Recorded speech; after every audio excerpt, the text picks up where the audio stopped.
Modal sözlər də yenə də o biri köməkçi nitqsələr kimi əzbərçilik tələb edir. Modal sözlər birinci qaydası nədir? Qaydasını bilək. Modal sözlər danışanın fikrə münasibətini bildirir.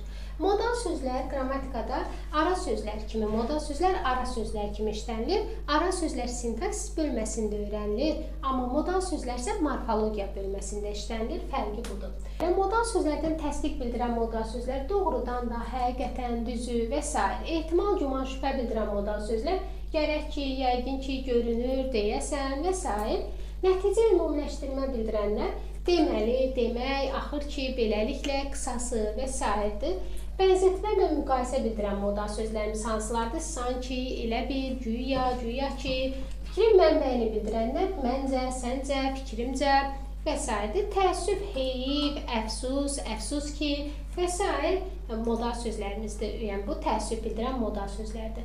Modal sözlər quruluşca iki cür olur. Sadə və mürəkkəb. Sadələr, məsələn, deyək ki, demək. Bu sadədir. Quruluşca mürəkkəb olanlar tutaq ki, elə bil. Bu mürəkkəbdir. Modal sözlər cümlənin əvvəlində gələndə özündən sonra vergül qoyulur. Ortada gələndə hər iki tərəfindən vergül qoyulur, sonda özündən əvvəl vergül qoyulur. Məsələn, deyirəm ki, görünür, bu dərs asandır. Bu dərs asandır. Görünür, modal sözdə fikrə münasibətini bildirir. Cümlənin əvvəlində gələndə özündən sonra vergül qoyulur.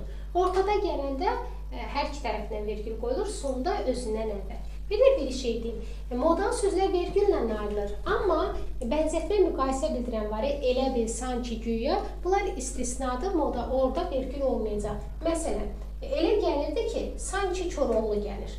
Baxın, sanki Koroğlu gəlir. Əslində biz deyirik ki, modal sözlər vergüllə ayrılır. Yəni, burada da modal sözüm gəlir və özündən sonra vergül qoymalıyam. Ancaq bənzətmə müqayisə bildirənlərdə vergül işarəsi olmur.